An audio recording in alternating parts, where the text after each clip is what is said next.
नमस्कार, प्रणाम। कैसे हैं आप सब लोग? उम्मीद करता हूँ ठीक होंगे, मस्त होंगे, स्वस्थ होंगे और व्यस्त होंगे। मैं मुकेश हूँ और आप देखना प्रारंभ कर चुके हैं मुकेश सरगुजा यूट्यूब चैनल। तो आइए हम फिर से आज प्रारंभ करते हैं हम अगला सीरीज अपना, जो पार्ट 15 होगा, है ना? जो कि ये छत्तीसगढ़ शिक्षक पात्रता परीक्षा के लिए बहुत महत्वपूर्ण है। और ये PYQ जो हम देख रहे थे, उसी का हम व्याख्या सहित जो है हल को हम देख रहे हैं कि विगत वर्षों में जो व्यापम के द्वारा छत्तीसगढ़ में जो शिक्षक पात्रता परीक्षा के लिए, जो टेट के लिए जो परीक्षा कराया गया है, उसका जो प्रश्न पत्र को हम देख रहे हैं। फिर से कहना चाहूँगा कि PYQ होता है प्रीवियस ईयर क्वेश्चन। किसी भी परीक्षा के लिए उस परीक्षा का जो पैटर्न है, उस परीक्षा का जो प्रश्न है, जो पिछला प्रश्न है संबंधित परीक्षा का, तो उसके लिए वो इसका एक महत्वपूर्ण अंग होता है, अभिन्न श्रेणी आता है, जिसमें ये पता चलता है हमको कि व्यापम जो है किस तरीके के प्रश्नों को पसंद करता है और कैसे कैसे इसका कहाँ कहाँ किस किस भाग से प्रश्न लेके आता है और कहाँ कहाँ से प्रश्न बनाता है और कैसे कैसे अभ्यर्थियों को भ्रमित करने की कोशिश करता है। उसी का हम प्रीवियस ईयर क्वेश्चन जो हम लगातार देखते आ रहे हैं, जो आज हमारा 15वां सीरीज होगा। 15 सीरीज में हम देखेंगे कि वर्ष 2021 का जो वर्ग 3 का पेपर है, जो प्राइमरी लेवल का है, उसका हम देखेंगे आज। तो आज हम प्रारंभ करते हैं कि प्रथम भाग है, प्रथम भाग हमारा बाल विकास एवं शिक्षण शास्त्र है। तो आइए प्रारंभ करते हैं। पहला प्रश्न है ना? तो पहला प्रश्न बोलता है आक्रामकता का कारण सामाजिक हो सकता है, न कि। तो ये हम इसका जो सही आंसर है वो ऑप्शन नंबर डी की ओर लेके जाता है। और डी की जो ओर जब हम अग्रसर होते हैं तो हमको पता चलता है कि यह इसका जो ऑप्शन है वो बी और सी दोनों सही है, यानी कि जैव वैज्ञानिक, यानी कि जीव वैज्ञानिक और शरीर विज्ञान संबंधी दोनों सही है। इसलिए सही है क्योंकि आक्रामकता के कारण आक्रामकता के कई कारण हो सकते हैं, जिसमें सामाजिक, मनोवैज्ञानिक और शारीरिक विज्ञान संबंधी कारक शामिल है।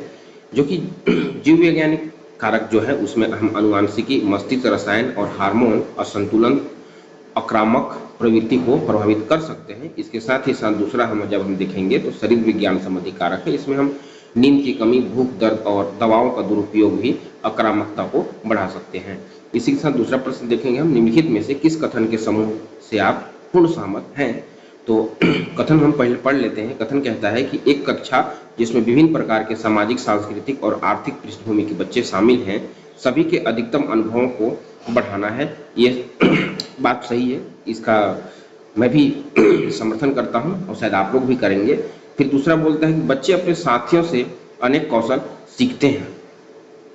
तो बच्चे अपने साथियों से स्वाभाविक है कि खेल खेल में बच्चा सीखते हैं और अपने दोस्त से सबसे ज़्यादा चीज़ें सीखते हैं। ये भी सही, इसको भी मैं सही कहता हूँ। ऑप्शन बी इसको सही बता रहे हैं। विकास एवं वृद्धि एक समान दर से आगे बढ़ता है। जी नहीं, विकास और वृद्धि एक समान दर से आगे नहीं बढ़ता है, क्योंकि वृद्धि एक समय के बाद रुक जाता है। विकास जन्म से मृत्यु तक, यानी होम टू टोम चलता रहता है। ठीक है, तो इसलिए ये तीसरा नंबर गलत होगा। चौथा देखते हैं कि अनुबंधन का सिद्धांत समस्या के अचानक समाधान की वकालत करता है। जी नहीं, ऐसा नहीं करता है। इसलिए इसका सही आंसर ऑप्शन नंबर सी, यानी कि 1 और 2 सही है। तो आइए देखते हैं कि भाई क्यों सही है, किस लिए सही है। क्योंकि एक विविधता पूर्वक कक्षा जिसमें विभिन्न सामाजिक, सांस्कृतिक और आर्थिक पृष्ठभूमि के बच्चे शामिल होते हैं, वास्तव में सभी के अधिगम अनुभवों को बढ़ा सकती है। विभिन्न दृष्टिकोण और अनुभवों को साझा करने का अवसर प्रदान करती है, जो अधिगम को अधिक संबंध बनाती है। फिर दूसरा है, बच्चे अपने साथियों से अनेक कौशल सीखते हैं, जैसे कि सामाजिक कौशल, संवाद कौशल और सहयोग कौशल। यह सीखने की प्रक्रिया अनुकूलन और सफल होने में भी मदद करती है। तो इसका जो आंसर है क्वेश्चन नंबर 3 देखेंगे हम, बाल विकास की किस अवस्था को भाषा सीखने की सर्वोत्तम अवस्था कहा जाता है? सर्वोत्तम अवस्था अगर कोई कहा जाता है तो ऑप्शन नंबर हम डी की ओर लेके चलते हैं, ऑप्शन नंबर बी की ओर लेके चलते हैं। वो बी कहता है कि पूर्व बाल अवस्था होता है। तो पूर्व बाल अवस्था इसलिए होता है क्योंकि बाल विकास की अवस्था में भाषा सीखने की सर्वोत्तम अवस्था को आमतौर पर पूर्व बाल अवस्था कहा जाता है। इस अवस्था में बच्चे अपने परिवेश से भाषा सीखते हैं और उसे बोलने का अवसर प्राप्त करते हैं। इस दौरान बच्चे नए शब्दों को सीखते और भाषा के नियमों को समझने में अधिक सक्षम होते हैं। फिर हम चौथा क्वेश्चन देखेंगे कि सामाजिकरण की प्रकृति क्या है? तो इसका जो सही आंसर है ऑप्शन नंबर सी की ओर जब हम चलते हैं तो हमको ये पता चलता है कि अंतःक्रियात्मक प्रक्रिया है। और ये इसलिए सही है क्योंकि सामाजिकरण की प्रकृति क्रियात्मक प्रक्रिया, ये एक सतत और जीवन भर चलने वाली प्रक्रिया है नहीं? जन्म से लेकर मृत्यु तक की प्रक्रिया है, जिसके माध्यम से व्यक्ति समाज के मूल्यों, मानकों, रीति रिवाजों और सांस्कृतिक विशेषताओं को सीखता है और आत्मसात करता है। यह प्रक्रिया व्यक्ति को समाज के जिम्मेदार सदस्य बनने में सहायता करती है और सामाजिक रूप से क्रियाशील बनाती है। इसी के साथ हम पांचवा जब पहुंचते हैं, पांचवा प्रश्न में, तो कहता है, प्रश्न देखते हैं कि एक शिक्षक विद्यार्थियों को समझाते हैं कि उन्हें दूसरे के दृष्टिकोण से उत्तेजित नहीं होना चाहिए, भले ही उनके दृष्टिकोण स्वयं से विपरीत क्यों ना हो। यह विद्यार्थियों के किस पक्ष पर ध्यान देता है, तो वो सही आंसर की ओर जाए तो ऑप्शन नंबर बी है, यानी कि संवेगात्मक विकास है। संवेगात्मक विकास इसलिए है कि जब एक शिक्षक विद्यार्थियों को यह समझाते हैं कि उन्हें दूसरे के दृष्टिकोण से उत्तेजित नहीं होना चाहिए, तो यह विद्यार्थियों के संवेगात्मक विकास पर ध्यान दे रहा है, इसलिए विकल्प बी सही है। इसलिए नहीं देना चाहिए कि सामने वाला क्या कर रहा है, कैसे कर रहा है, किस स्थिति में, उसको देख के हमको इस बात में दुख व्यक्त नहीं करना चाहिए, या फिर हम ये कहें कि उसको देख के जलन नहीं होना चाहिए कि सामने वाला किस प्रवृत्ति में है, किस स्थिति में है। हो सकता है उसका आनुवंशिक वातावरण कैसा रहा हो, उसका परिवेश कैसा रहा, उसके पिताजी किसी का कोई मध्यम वर्ग का परिवार है, कोई उच्च वर्ग का परिवार है, तो उसको देख, उस बच्चे को देख के हमको ये नहीं सीखना चाहिए, इस बात को यहाँ पे दर्शा रहा है। क्वेश्चन 6 देखेंगे हम कि विशिष्ट आवश्यकता वाले बच्चे के संदर्भ में क्षति क्या है, तो इसका सही आंसर ऑप्शन नंबर डी जाता है। डी कहता है कि इसमें उपरोक्त सभी सही है। सही इसलिए सही है क्योंकि देखते हैं कि विशिष्ट आवश्यकता वाले बच्चे के संदर्भ में क्षति का अर्थ है कि ऐसी स्थितियां जो बच्चे के सामान्य विकास और उसके दैनिक जीवन की गतिविधि में भी बाधा डालती है। सही बात है, इसलिए डालती है क्योंकि जन्म से विकार युक्त उत्तक होते हैं और शरीर के किसी अंग के भाग का न होना या उसी कार्य दक्षता का कम हो जाना, साथ ही है परिवेश में सामंजस्य स्थापित करने में होने वाली समस्या था। उपरोक्त सभी सही है। प्रश्न 7 की ओर जब हम देखें तो एक शिक्षक की शिक्षण प्रक्रिया किस प्रकार के ज्ञान पर केंद्रित हो जाती है, तो इसका जो सही आंसर ऑप्शन नंबर ए और बी दोनों, यानी कि आगमनात्मक एवं प्रयोग मूलक दोनों पर हो जाती है। इसलिए क्योंकि एक शिक्षक की शिक्षण प्रक्रिया ए और बी दोनों प्रकार के ज्ञान तथा अज्ञान पर केंद्रित होनी चाहिए। एक प्रभावी शिक्षक दोनों प्रकार के ज्ञान का उपयोग करता है ताकि छात्रों को विषय वस्तु को गहराई से समझने और उसमें महारत हासिल करने में मदद मिल सके, है ना। आगमनात्मक ज्ञान अनुभव, अवलोकन और तर्क के माध्यम से प्राप्त होता है। शिक्षक अपने अनुभव को छात्र के साथ साझा करेगा। प्रयोगात्मक ज्ञान में शिक्षक छात्रों को स्वयं प्रयोग करने और सीखने के लिए भी प्रोत्साहित करते हैं। इसी के साथ हम 8वां प्रश्न देखेंगे कि रूपा के आंखों की कार्निया सूख गई है और उसे दिखाई देना बंद हो गया है। आप रूपा को किस समूह के अंतर्गत रखकर कार्य करेंगे, तो रूपा को हम इसमें ऑप्शन नंबर ए की ओर लेके जाएंगे और ये कहता है कि अपंगता है। अपंगता इसलिए है क्योंकि रूपा को अपंग माना जाएगा क्योंकि उसकी आंखें की कार्निया सूखने से उसकी दृष्टि खो गई है, जो उसके दैनिक जीवन जीने की क्षमता को कम करती है। अपंगता का अर्थ है कि किसी व्यक्ति की शारीरिक और मानसिक क्षमता में कमी जो उसके दैनिक जीवन जीने में भी बाधा डालती है। प्रश्न 9 देखेंगे कि हम बीएफ स्किनर के अनुसार बच्चे में भाषाई विकास निम्नलिखित का परिणाम है, तो सही आंसर ऑप्शन नंबर बी, यानी कि अनुकरण एवं पुनर्बलन से है। बीएफ स्किनर कहते हैं, उन्होंने बताया कि बच्चों में भाषाई विकास अनुकरण एवं पुनर्बलन का परिणाम है। स्किनर का मानना था कि भाषा क्रिया प्रसूत अनुबंधन के माध्यम से ही सीखी जाती है। बच्चे दूसरों का अनुकरण करके और उनके व्यवहार के पुनर्बलन प्राप्त करके भाषा सीखते हैं। इसी के साथ हम देखेंगे प्रश्न क्रमांक 10 कहता है कि किसी विशेष आवश्यकता वाले बच्चे के लिए समावेशी शिक्षा का प्रयोजन रखा गया है जिसका मुख्य उद्देश्य है, अगर उसका कुछ उद्देश्य है तो इसका जो ऑप्शन नंबर सी की ओर चलते हैं और सी कहता है हमें कि जीवन की सामान्य प्रक्रियाओं से तालमेल बिठाकर सीख सकें। यही ऑप्शन सही है क्योंकि विशेष आवश्यकता वाले बच्चे के लिए समावेशी शिक्षा का मुख्य उद्देश्य जीवन की सामान्य प्रक्रियाओं से तालमेल बिठाकर सीखता है। समावेशी शिक्षा का लक्ष्य उन्हें शिक्षित करना नहीं बल्कि उन्हें समाज का एक स्वीकृत और योगदान देने वाला सदस्य बनना है। समावेशी शिक्षा सभी बच्चों के लिए फायदेमंद है, चाहे उसकी क्षमता या आवश्यकता कुछ भी हो। यह एक अधिक न्यायपूर्ण और समान समाज बनाने में मदद करता है। प्रश्न 11 देखेंगे, बच्चे में सामाजिक भावात्मक संबंध बनाने की कठिनाई की समस्याओं को एक शिक्षक कैसे पहचानते हैं। एक शिक्षक कैसे पहचाने, तो उसका जो सही आंसर है ऑप्शन नंबर ए की ओर चलते हैं और ये कहता है कि भिन्न भिन्न परिस्थितियों में उसके व्यवहार का अवलोकन कर। तो कहता है कि शिक्षक बच्चे में सामाजिक भावनात्मक संबंध बनाने की कठिनाई की समस्या को शिक्षक बालक की भिन्न भिन्न परिस्थितियों में उसके व्यवहार का अवलोकन कर पहचान सके। शिक्षकों को बच्चे में सामाजिक भावात्मक संबंध बनाने की कठिनाई की समस्या को पहचानने के लिए विभिन्न तरीके का उपयोग करना चाहिए। बच्चे को तरह तरह की, ऐसा नहीं है कि एक ही चीज से उसका आकलन कर ले हम, है नहीं, उसको अलग अलग तरीके से अलग अलग परिस्थिति में ही उसका अवलोकन हमें करना चाहिए। कहने का तात्पर्य यह है कि कोई भी शिक्षक है तो बच्चों को ऐसा नहीं है कि एक ही चीज में उसको सही कर अवलोकन करके बोले हाँ ठीक है भैया तुम ठीक है। उसको अलग अलग परिस्थितियों में देखें, उसको गणित की प्रकृति में देखें, खेल की प्रकृति में देखें, कक्ष की प्रकृति में देखें, अनुशासन की प्रकृति में देखें, समाज की प्रकृति में देखें, इन सब चीजों को बात कह रहा है। प्रश्न 12 देखेंगे कि बुद्धि एवं विकास को प्रभावित करने वाले कारक हैं, तो ये बुद्धि और विकास को प्रभावित जो करता है वो कारक है ऑप्शन नंबर डी की ओर चलते हैं। डी कहता है कि उपरोक्त सभी इसलिए है क्योंकि बुद्धि एवं विकास को प्रभावित करने वाले मुख्य कारक निम्नलिखित है। पहला है अनुवांशिक, यानी कि यह पूर्व से लेके पूर्व में हमारे दादा पिताजी से आए हमारे पास है, यानी कि कहने का मतलब यह व्यक्ति के डीएनए और जीन से संबंधित होता है नहीं, जो माता पिता से वंशानुगत रूप से प्राप्त होता है। फिर दूसरा है भौतिक दशाएं, यानी कि यह व्यक्ति के शारीरिक स्वास्थ्य और उसके विकास के लिए पोषण और चिकित्सा सुविधा जैसे कारकों से भी संबंधित है, क्योंकि अगर हम हमारा जो ये भौतिक दशाएं, ये शारीरिक स्वास्थ्य मस्त रहेगा, स्वस्थ रहेगा, व्यस्त रहेंगे, तो हम चीज़ों को अच्छे समझ पाएंगे। और हम कष्ट में रहेंगे तो हम नहीं समझने उसी चीज़ में, हमारा विकास और वृद्धि दोनों बुद्धि और विकास दोनों प्रभावित होगा। फिर तीसरा है सामाजिक एवं सांस्कृतिक दशाएं हैं। यह व्यक्ति के सामाजिक सांस्कृतिक मूल्यों, शिक्षा और पर्यावरण से संबंधित होता है, अतः उपरोक्त सभी वृद्धि और विकास इन सभी कारकों के समायोजन से प्रभावित होते हैं। प्रश्न 13 देखेंगे कि मिट्टी से खिलौने बनाने के दौरान एक बालक को अपने कौन से कौशल का विकास करने का अवसर मिल रहा है? तो इसका सही आंसर ऑप्शन नंबर बी, यानी कि सूक्ष्म क्रियात्मक कौशल होता है। और सूक्ष्म क्रियात्मक कौशल हाथों और उंगलियों की छोटी मांसपेशियों का उपयोग करके किए जाने वाले कार्यों से संबंधित होते हैं, जैसे कि लिखना, बटन दबाना और छोटी वस्तुओं को उठाना। मिट्टी में खिलौने बनाते समय बालिका को अपनी उंगलियों और हाथों का उपयोग करके मिट्टी को आकार देने, उसमें विवरण जोड़ने और खिलौने को सजाने की जो आवश्यकता है वो सूक्ष्म कौशल है। सूक्ष्म कौशल हम इसको कह सकते हैं कि सूक्ष्म क्रियात्मक कौशल है। सूक्ष्म क्रियात्मक मतलब छोटी छोटी चीजों को हम कर रहे हैं, लिख रहे हैं, पढ़ रहे हैं, देख रहे हैं या कुछ गतिविधि कर रहे हैं, इसमें है। और ये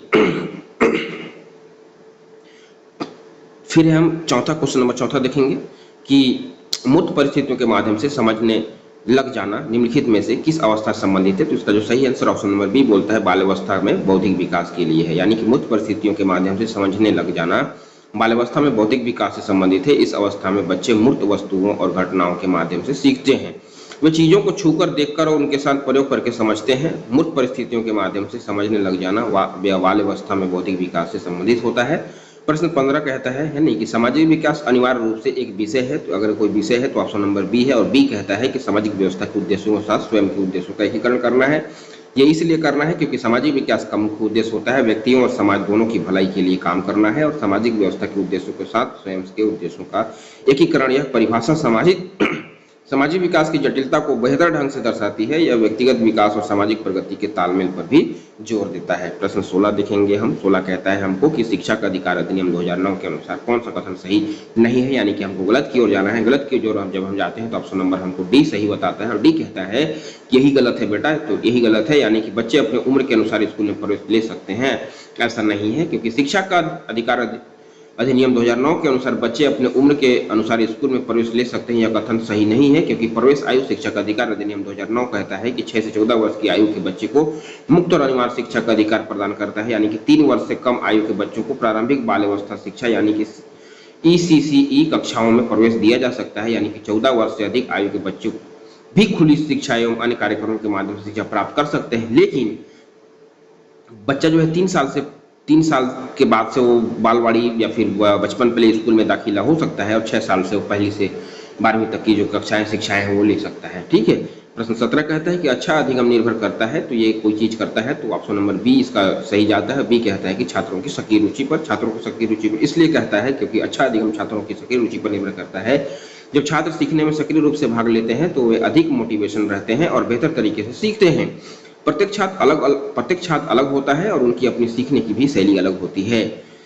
शिक्षकों को छात्रों की व्यक्तिगत आवश्यकताओं को पूरा करने के लिए विभिन्न शिक्षण विधियों और सामग्रियों का भी उपयोग करना चाहिए। स्वाभाविक बात है, क्योंकि कक्षा में तरह तरह की विभिन्न परिवेश के भिन्न बुद्धि लब्धि वाले बच्चे बैठे होते हैं और उनको एक ही जैसे शिक्षा नहीं देना चाहिए। उनके योग्यता, उनके बुद्धि लब्धि और उनकी सोच समझ और गतिविधि के हिसाब से बच्चों को पढ़ाने के लिए तरह तरह की जो कौशल स्किल है या फिर कहें कि TLM है या फिर जो कि शिक्षण सामग्रियां हैं उसको उपयोग में लाना चाहिए। प्रश्न 18 कहता है कि बालक के बौद्धिक विकास से तात्पर्य है, तो इसका तात्पर्य जो है उपरोक्त सभी होगा। उपरोक्त सभी यानी ऑप्शन नंबर डी है। डी कहता है कि बालक के बौद्धिक विकास का अर्थ केवल एक पहलू से नहीं होता है, बल्कि यह समझ, तर्क और कल्पना यानी तीनों पहलुओं के विकास को दर्शाता है। तीनों पहलू एक दूसरे से जुड़े होते हैं और बच्चे के समग्र बौद्धिक विकास में भी योगदान करते हैं, क्योंकि समझ से हम ये समझ पाते हैं कि बच्चा वस्तुओं, घटनाओं और लोगों के बारे में सीखता है और समझता है। तर्क से यह समझ कह पाते हैं कि बच्चा तर्क करने और कारण तथा प्रभाव के बीच संबंध समझने लग जाता है, यानी तर्क कर सकता है, किसी के बारे में सोच सकता है कि ये कैसे है, ये क्यों ऐसा बोल रहा है, ये कैसे यहाँ आया, इस बात की तर्क। कल्पना है, कल्पना बच्चा कल्पना का उपयोग करके नई चीजों की कल्पना करने और रचनात्मक बनाने में भी बनने लग सकता है। जैसे बच्चा देखता है कि ये कार है, वो मॉडल कार है, कार को बच्चा क्या करता है, देखता है, वो कल्पना करके उसको फिर अपने वो चीज मिट्टी का बना के उसको कल्पना करता है, गाड़ी चलाता है नहीं, कल्पना करता है। जैसे रेलगाड़ी चलता है तो खेल खेल में लिखते हैं रेलगाड़ी की जो आवाज़ निकालेगा, फिर वो कार वार रहेगा तो अपने मुंह से बबल्स निकालेगा, बोलेगा गाड़ी चलाएगा, है ना, कैसे चलता है। मोटरसाइकिल है तो मोटरसाइकिल की आवाज निकालेगा, कार है तो कार का। तो इसी बात को यहाँ पे बालक के बौद्धिक विकास से तात्पर्य की बात कर रहा है। प्रश्न नंबर अगर 19 देखते हैं, 19 हमको कहता है कि पाठ्यक्रम के निर्माण का आधार क्या है, तो उसका कोई अगर आधार है तो उपरोक्त ए और बी दोनों है। ऑप्शन सी हमको सही बता रहा है। सी में ए और बी कह रहा है। ए का मतलब एक ए में है कि शिक्षा का उद्देश्य, बी में है सामाजिक आवश्यकताएं। तो पाठ्यक्रम के निर्माण का आधार शिक्षा का उद्देश्य और सामाजिक आवश्यकताएं दोनों होते हैं, क्योंकि शिक्षा का उद्देश्य छात्रों को क्या सीखना चाहिए, शिक्षा का उद्देश्य यह निर्धारित करता है कि शिक्षा का उद्देश्य छात्रों को ज्ञानी बनाना है। पाठ्यक्रम में विभिन्न विषयों को शामिल किया जाना चाहिए ताकि शिक्षा के उद्देश्य की प्राप्ति हो सके। शिक्षा दूसरा है सामाजिक आवश्यकताएं हैं। सामाजिक आवश्यकताएं में हम ये देखेंगे कि समाज की बदलती जरूरतों को पूरा करने के लिए पाठ्यक्रम को भी बदलना होता है। यदि समाज में कुशल श्रमिकों की आवश्यकता है तो पाठ्यक्रम में व्यावसायिक शिक्षा को भी शामिल किया जाना चाहिए। आज हमारा जो शिक्षा और सामाजिक आवश्यकताएं हैं वो बढ़ गया है, क्योंकि पहले जब हम स्लेट पेंसिल से पढ़ते थे, ब्लैक बोर्ड श्यामपट बोर्ड से पढ़ते थे, लेकिन आज जो है डिजिटल बोर्ड हो चुका है। हम ऑनलाइन क्लास पे ज़्यादा फोकस कर रहे हैं क्योंकि सामाजिक आवश्यकताएं बढ़ती जा रही है। पहले होता था कि हम क्लास के लिए स्कूल में जाते थे कोचिंग वगैरह के लिए, आज हम क्लास ऑनलाइन देख ले रहे हैं, क्योंकि यही तो सामाजिक बदलाव है। जो बदलावों को हम स्वीकार करते हैं और अपने चीज़ों को लेके आते हैं। और पाठ्यक्रम में पहले तरह तरह की, आजकल तो पीएनजी में आ रहा है, ऑडियो विजुअल लैंग्वेज में आप डिजिटल बोर्ड में क्लास चला दे रहे हैं, बच्चा बेहतर ढंग से सीख पा रहे हैं, अच्छा उदाहरण दे पा रहे हैं, तो यही चीज़ बता रहा है। फिर कहता है क्वेश्चन नंबर 20 के अधिगम के न्यूनतम स्वरूप का उदाहरण क्या है, तो इसका कोई अगर उदाहरण है तो इसका जो है ऑप्शन नंबर डी है, यानी कि उपरोक्त में से कोई नहीं है। कोई नहीं है तो देखते हैं भाई क्यों कोई नहीं है, क्योंकि अधिगम के न्यूनतम स्वरूप इसमें से कोई नहीं है, यानी कि न्यूनतम अधिगम स्तर मूल रूप से एक ऐसा उपागम है जो मानता है कि सभी छात्र किसी भी कार्य को न्यूनतम स्तर तक सीख सकते हैं, सभी शिक्षण कार्य सीखे नहीं जा सकते हैं तथा उसी उद्देश्य को प्राप्त नहीं किया जा सकता है ना। प्रश्न 21 देखेंगे हम कि कक्षा शिक्षण अधिगम अंतः क्रियाओं को सुधारने हेतु निम्नांकित में से कौन सी रणनीति उत्तर किशोरावस्था के विकास से संबंधित है।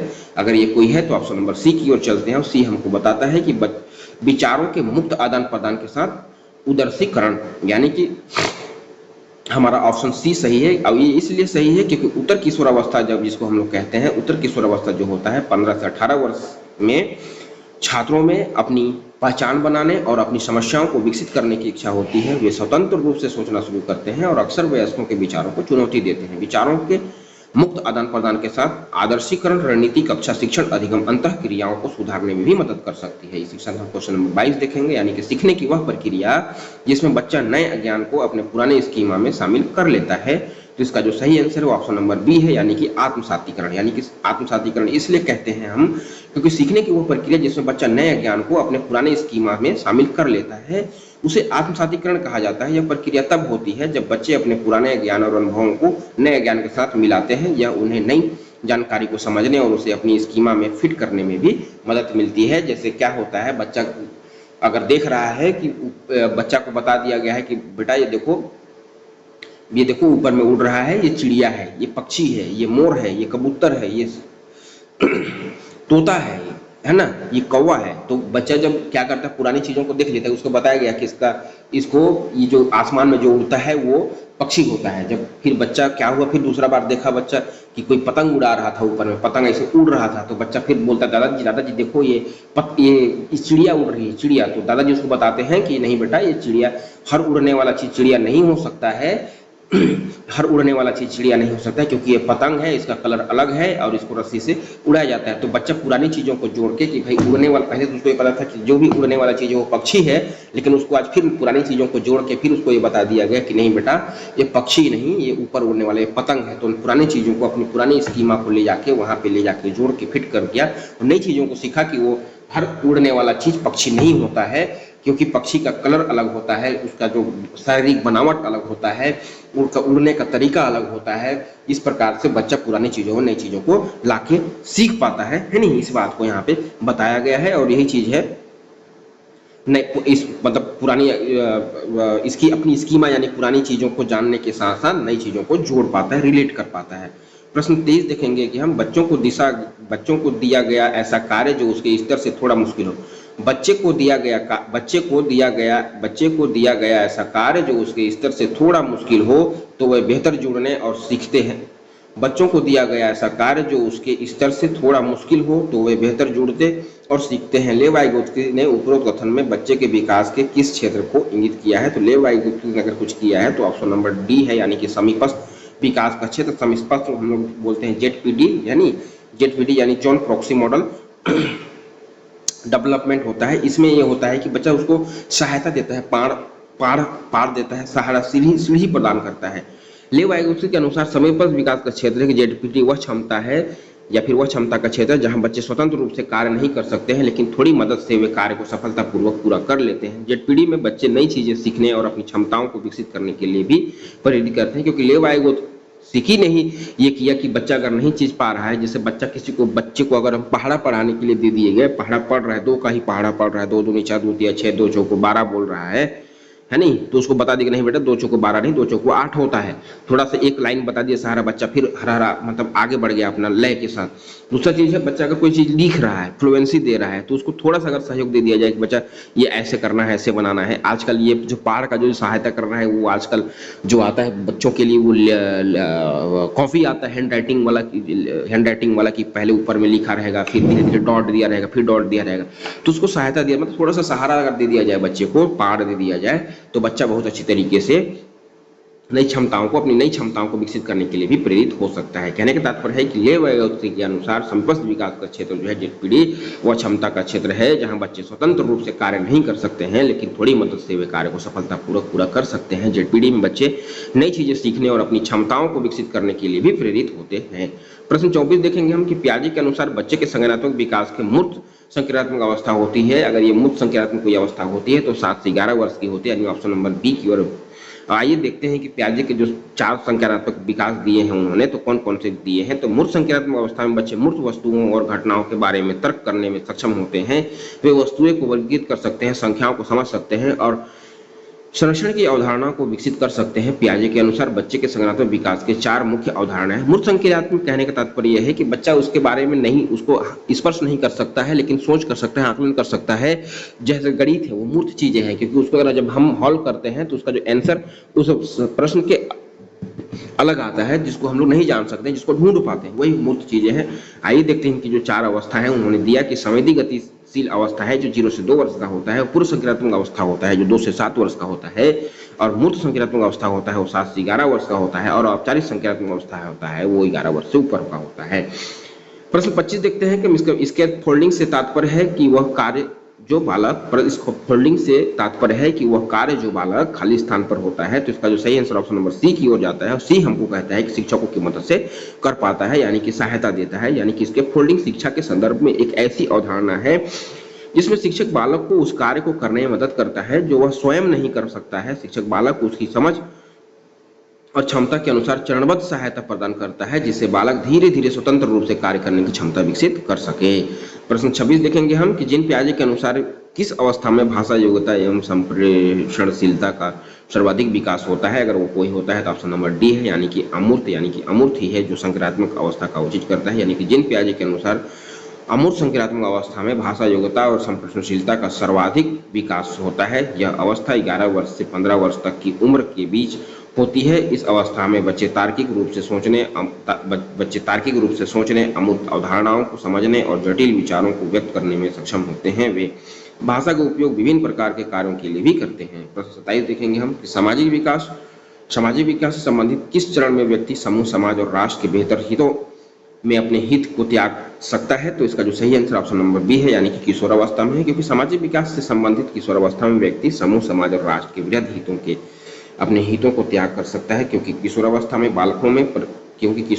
बालकों में क्रांतिकारी शारीरिक एवं मानसिक परिवर्तन होते हैं जो उनके सामाजिक विकास को भी प्रभावित करते हैं। इस काल में बालक के सामाजिक जीवन का क्षेत्र पहले से भिन्न तथा विस्तृत हो जाता है। क्योंकि किशोरावस्था जो होता है तनाव वो होता है, क्योंकि उस समय बच्चा जो है हीरो बनने की कोशिश करता है, सामाजिक काम करना चाहता है, समाज में जुड़ा रहना चाहता है नहीं। इसी बात को यहाँ पे बताया गया है कि सामाजिक विकास से संबंधित किस चरण में व्यक्ति समूह, समाज और राष्ट्र के वृहद हितों में अपने हितों को त्याग कर सकता है। तो बच्चा यहाँ किशोरावस्था में कर सकता है। इसी के साथ हम प्रश्न 28 पहुंच गए, यानी कि कोहलबर्ग के नैतिक विकास के सिद्धांत के अनुसार निम्नलिखित में से कौन सी अवस्था बालक में नैतिक विकास की अवस्था नहीं है। तो आइए थोड़ा सा जानते हैं कोहलबर्ग ने इन्होंने इन्होंने 6 अवधारणा दिया, जो 3 चरणों में दिया, तो प्रत्येक चरण के 2-2 अवधारणाएं थी और इसका जो सही आंसर ऑप्शन नंबर बी है, यानी कि स्व केंद्रित, समाज केंद्रित, अभिमुख। कोहलबर्ग के नैतिक विकास के सिद्धांत के अनुसार नैतिक विकास 3 मुख्य स्तरों से होता है और पूर्व पारंपरिक, पारंपरिक और उत्तर पारंपरिक, इसमें 6 चरण होते हैं। पूर्व पारंपरिक स्तर में होता है कि बच्चा आज्ञा पालन और दंड अभिविन्यास को समझ पाता है। दूसरा है व्यक्तिवाद और आदान प्रदान को सीख पाता है। फिर दूसरा है पारस्परिक स्तर, यानी कि अच्छे अंतर्विध संबंध। और चौथा है सामाजिक व्यवस्था को बनाए रखना है। उत्तर परिवार स्तर में हम देखेंगे कि सामाजिक अंतर व्यक्त संबंध और विश्वव्यापी नैतिक सिद्धांत, यानी कि अतः विकल्प बी स्वकेंद्रित, समाज केंद्रीय अभिमुखता कोहलबर्ग के नैतिक विकास के सिद्धांत में नहीं आता है। इसी के साथ हम क्वेश्चन नंबर 29 में पहुंच चुके हैं। 29 हमको बताता है कि सीखने की वह प्रक्रिया जिसमें लर्नर्स को शुरू में उसके द्वारा प्रदर्शित क्षमताओं से अंतिम अपेक्षित व्यवस्था तक ले जाता है। अगर ये कोई है तो ये हमारा प्रोग्रामिंग मॉडल है, क्योंकि प्रोग्रामिंग मॉडल ही बच्चों को सीखने के लिए आगे बढ़ता है। क्योंकि सीखने की वह प्रक्रिया जिसमें लर्नर्स को शुरू में उसके द्वारा प्रदर्शित क्षमताओं में प्रदर्शन, यानी कि कहने का तात्पर्य यह है कि सीखने की वह प्रक्रिया जिसमें लर्नर्स को शुरू में उसके द्वारा प्रतिदर्श क्षमताओं से अंतिम अपेक्षित व्यवस्था तक ले जाया जाता है, उसे प्रोग्रामिंग मॉडल कहा जाता है। इस मॉडल में लर्नर्स, यानी कि जो सीखने वाले अभ्यर्थी हैं, छात्र हैं, को एक निश्चित क्रम में जानकारी और निर्देश दिए जाते हैं और उनसे अपेक्षा की जाती है कि वे उन्हें सीखने और उनका पालन करने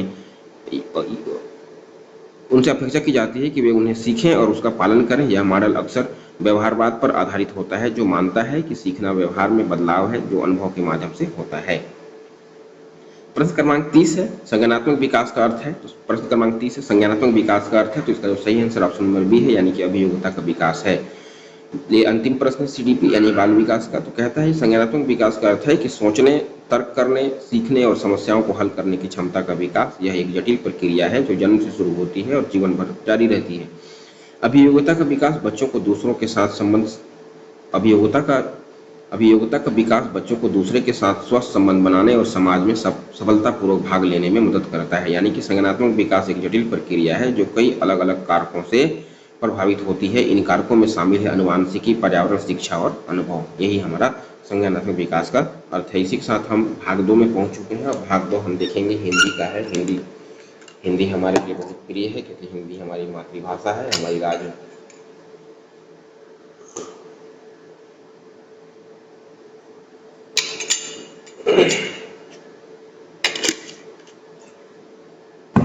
प्रश्न 31 देखेंगे हम कि निम्न में से पर्वत शब्द का पर्यायवाची चुनिए। तो पर्वत शब्द का जो पर्यायवाची है ऑप्शन नंबर बी है, यानी कि अचल होता है। पर्वत का पर्यायवाची होता है अचल, पहाड़, महीधर, धरणीधर, शैल, नग, भूधर, नगपति आदि। इसी के साथ नदी का पर्यायवाची होता है सरिता, तटिनी, निगमा, निम्नगा, आपगा, कुलकसा, निर्झरिणी आदि।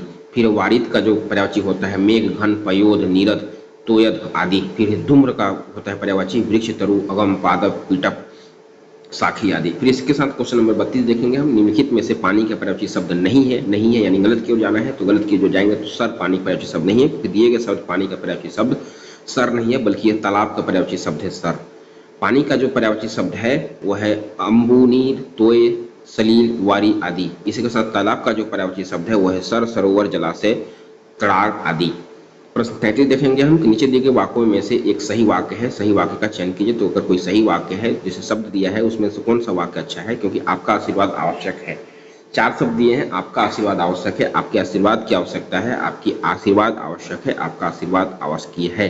तो सही आंसर ऑप्शन नंबर ए है, यानी कि आपका आशीर्वाद आवश्यक है। दिए गए विकल्प में शब्द वाक्य होगा, शुद्ध वाक्य होगा, वो होगा आपका आशीर्वाद आवश्यक है। प्रश्न 34 देखेंगे हम कि निर्देश नीचे एक वाक्य दिया गया है, इसका दिए गए विश्लेषण बिंदुओं के आधार पर सही विश्लेषण पहचानिए। तो सही विश्लेषण जब हम पहचानेंगे तो ऑप्शन नंबर बी है। बी कहता है कि विश्लेषण दिए गए वाक्य भारतीय टीम में टॉस जीता और बल्लेबाजी प्रारंभ की में विश्लेषण बिंदुओं के आधार पर सही विश्लेषण निम्नलिखित है। क्योंकि भारतीय जो है वो उद्देश्य का विस्तार है और टीम ने मतलब करता है, और टॉस है जो कर्म है, जीता उन्होंने क्रिया करके जीता, और जो है योजक चिन्ह है यानी कि संबंध को जोड़ा है। बल्लेबाजी जो है उसका कर्म है और प्रारंभ की मतलब उसका क्रिया है।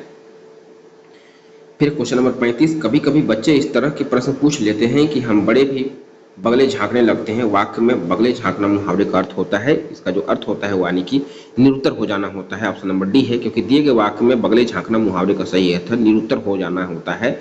वाक्य प्रयोग है कि कभी कभी बच्चे इस तरह के प्रश्न पूछ लेते हैं कि हम बड़े भी बगले झांकने लगते हैं। कभी कभी ऐसा प्रश्न पूछ लेता है बच्चा कि शिक्षक उसका जो आंसर दूं तो कैसे दूं और क्या दूं, क्योंकि उसको भी उस चीज से अनभिज्ञ होना पड़ता है। इसलिए बच्चे को शिक्षक इधर उधर करके टाल मटोल करके उसको दूसरे दिन उस शब्दों का उत्तर दे देते हैं। प्रश्न 36 देखते हैं हम कि पहली बार स्कूल आने वाले बच्चे कोरी सिलेक्ट होते हैं जिस पर सूचनाओं और अज्ञान भरना स्कूल का दायित्व है। इस कथन की पुष्टि के लिए तथ्य है।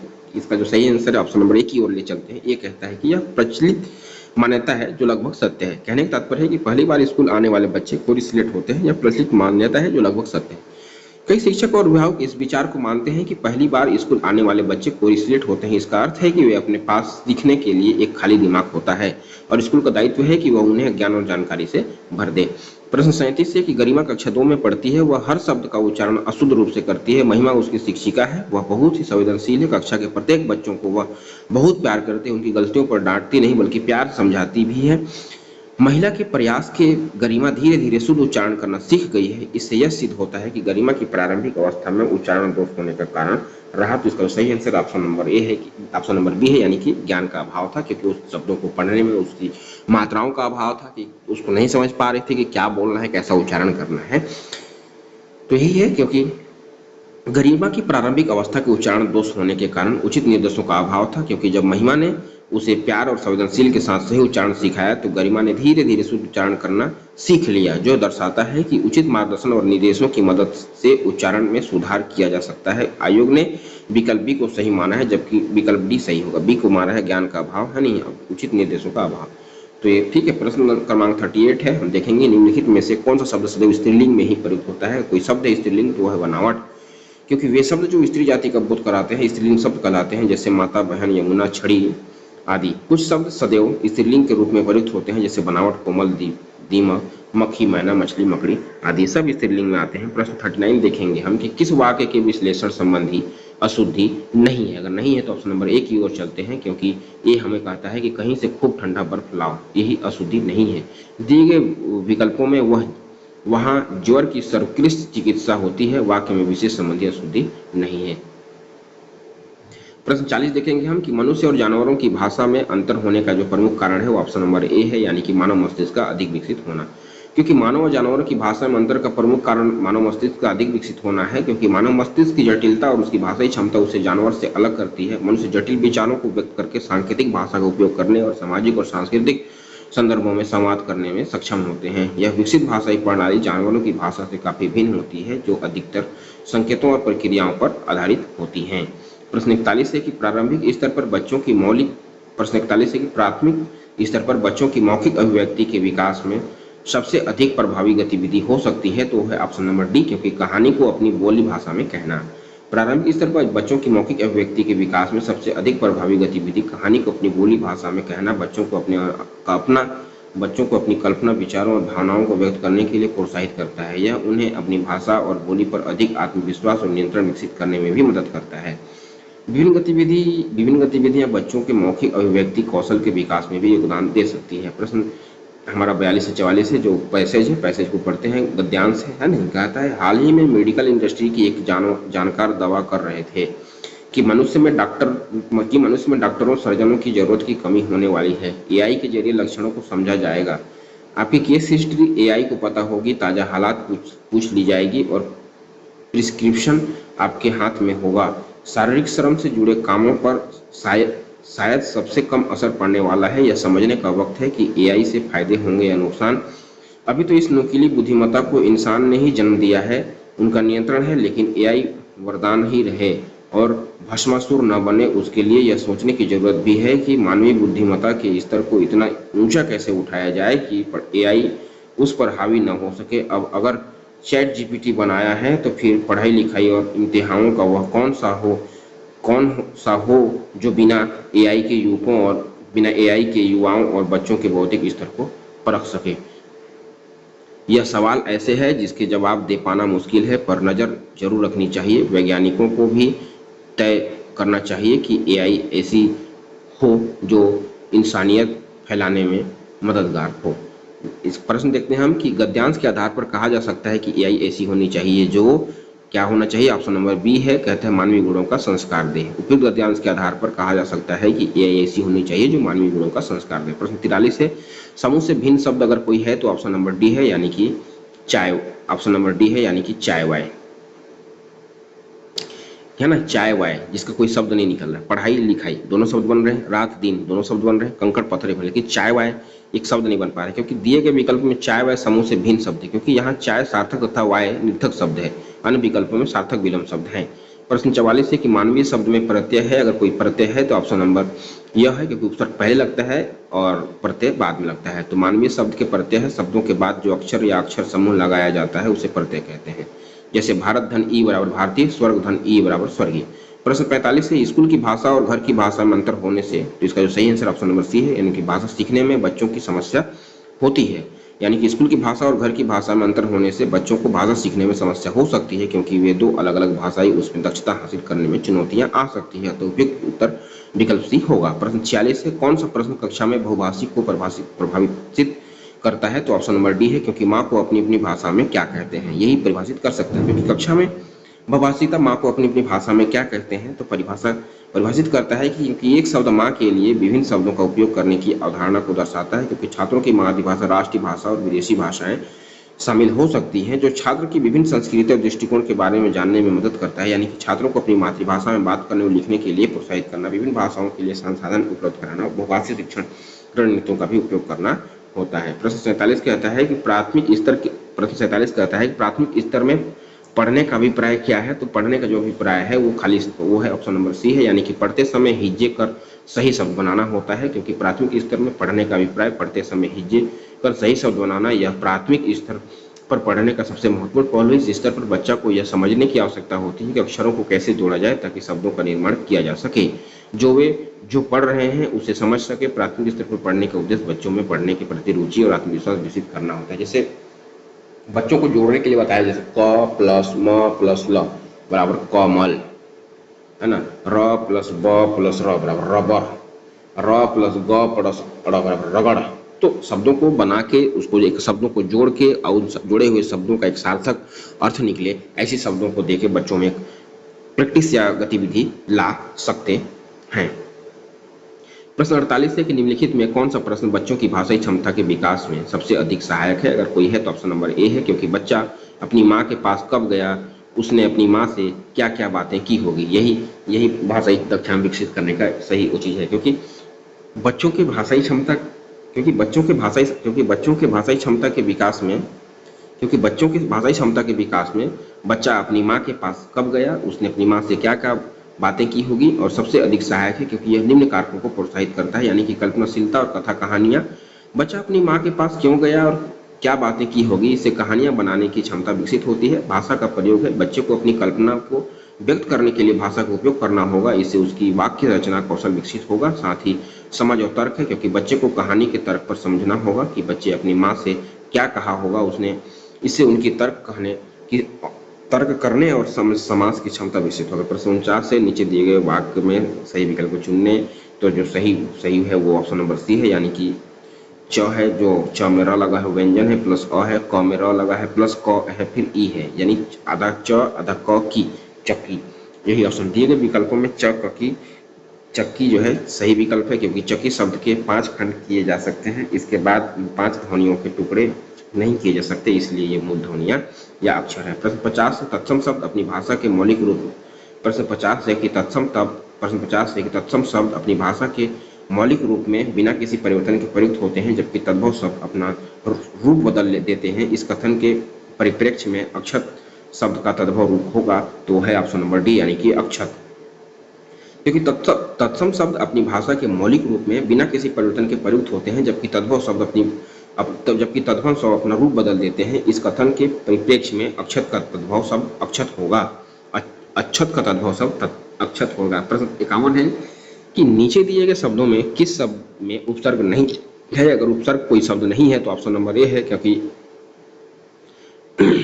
उपसर्ग नहीं है तो ऑप्शन नंबर ए है, क्योंकि दिए गए विकल्पों में निंदा शब्द में ऑप्शन नंबर ए कैसे बोलता है यार, ऑप्शन नंबर बी होना चाहिए इसमें। निंदा शब्द में कोई उपसर्ग नहीं है, जबकि निरोध, निष्ठ और विग्रह में निह उपसर्ग का प्रयोग हुआ है। वे शब्दांश जो किसी शब्द के आरंभ में लगाकर उसके अर्थ में बदलाव लाते हैं या फिर उसके अर्थ बदल देते हैं, उपसर्ग कहलाता है। जैसे प्रहार, प्र प्लस हार बराबर प्रहार, अ प्लस चल बराबर अचल, है ना। ऐसा कोई शब्द जिसमें एक प्रत्यय लगाने के बाद नहीं सॉरी उपसर्ग लगाने के बाद शब्दों का जो वो है बदल जाए, उसी को प्रत्यय सॉरी उपसर्ग बोलते हैं। प्रश्न 52 है कि प्रभावपूर्ण भाषा में वाक्यांशों का अपना महत्व होता है, ये समय की बचत को कराते ही है, साथ ही परिपूर्ण अर्थ के घोतक भी होते हैं। इस दृष्टि से जो कमी बूढ़ा न हो, इससे वाक्यांश के लिए एक शब्द होगा तो वो शब्द है ऑप्शन नंबर डी, यानी कि अजर होगा। आइए देखते हैं वाक्यांश और उसका एक शब्द है। जो कभी बूढ़ा न हो उसको अजर बोलते हैं, जो सब कुछ जानता हो उसको सर्वज्ञ बोलते हैं, जो कभी न मरे उसे अमर बोलते हैं, जो तुल्य योग न हो उसे अतुल बोलते हैं। प्रश्न 53 देखेंगे कि बच्चे लिखने में गलतियां करते हैं क्योंकि लिखने की गलतियां बच्चों के सीखने का प्राकृतिक हिस्सा है। यही सही बात है, क्योंकि लिखने की गलतियां बच्चे के सब सीखने का प्राकृतिक हिस्सा है। जब लिखना सीख रहे होते हैं तो वे कई तरह की गलतियां करते हैं। वह चिंता नहीं बल्कि उनके विकास का एक हिस्सा है। जैसे जैसे वे अभ्यास करते हैं और भाषा के बारे में अधिक जानकारी प्राप्त करते हैं, वे धीरे धीरे अपनी गलतियों को कम करते जाते हैं। माता पिता और शिक्षक बच्चों को उनकी गलतियों के लिए न डांटें, इसके बजाय उन्हें प्रोत्साहित करें और उन्हें लिखने का अभ्यास करते रहने में मदद करें। प्रश्न 54 है कि मूल्यांकन का सही अर्थ हो सकता है, अगर कोई है तो ऑप्शन नंबर ए है, क्योंकि बच्चे की व्यक्तिगत और विशेष जरूरतों को पहचानना ही मूल्यांकन कहलाता है। क्योंकि मूल्यांकन का सही अर्थ बच्चों की व्यक्तिगत और विशेष जरूरतों को पहचानना। मूल्यांकन का मुख्य उद्देश्य बच्चों की प्रगति का आकलन करना और उनकी व्यक्तिगत और विशेष जरूरतों को पहचानना है। यह शिक्षक को यह समझने में मदद करता है कि प्रत्येक बच्चा कहाँ है और उन्हें आगे बढ़ने के लिए किस प्रकार के समर्थन की आवश्यकता है। मूल्यांकन सतत प्रक्रिया होनी चाहिए, न कि अंतिम परीक्षा। प्रश्न 55 है कि सामान्यतः बालक ध्वनि को सुनकर प्रक्रिया देना प्रारंभ कर देता है, तो वो प्रारंभ जब वो कर देता है बच्चा, तो वो पहला नंबर है ऑप्शन नंबर ए है, यानी कि 6 से 7 माह में बच्चा को अगर बोले बेटू बाबू उसके हिसाब से उच्चारण करो तो बच्चा देखता है, प्रक्रिया करता है, मुस्कुराएगा, हंसेगा, खिलखिलाएगा। ये क्योंकि सामान्यतः बालक ध्वनि को सुनकर 6 से माह में ही प्रक्रिया देना प्रारंभ कर देता है। आइए देखते हैं कि जन्म से 3 माह तक शिशु तेज आवाज पर चौंक सकते हैं और अपनी आंखें ध्वनि की स्रोत की ओर घुमा सकते हैं। ऐसे अगर कोई आवाज दोगे, बच्चा कोई 3 माह जन्म से 3 माह तक है, कोई ऊंचा आवाज बोलेगा तो बच्चा इससे देखेगा, किसी को घुमाएगा, लेकिन कुछ प्रतिक्रिया वहां पे नहीं दे सकता है। फिर है 3 से 6 माह का है।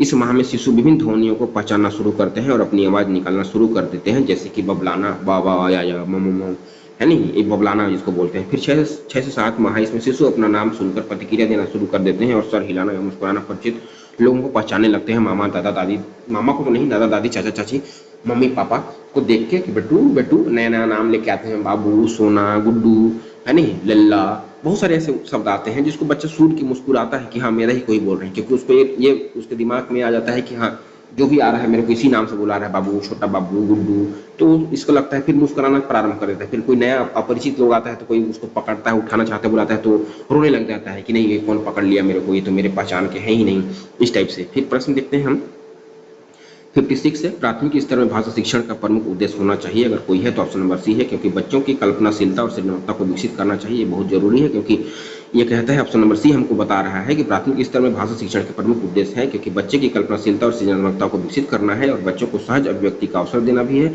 और बच्चों को मातृभाषा की लिपि की पहचान कराना भी है और बच्चों को अक्षरों की बनावट के प्रति सचेत करना भी है और बच्चों को भाषा के नए नए संदर्भ में भी प्रयोग कराना है। प्रश्न 57 है कि दिए गए रिक्त स्थानों के सही विकल्प का चयन कीजिए, तो आइए देखते हैं क्या है। कहते हैं जिस स्वरों के उच्चारण में खाली स्थान स्वर में लगभग तिगुना समय लगता हो उन्हें क्या कहते हैं, तो उन्हें हम प्लुत स्वर कहते हैं, यानी उन्हें हम प्लुत स्वर कहते हैं, यानी कि ह्रस्व प्लुत कहते हैं। क्योंकि जिन स्वरों के उच्चारण में ह्रस्व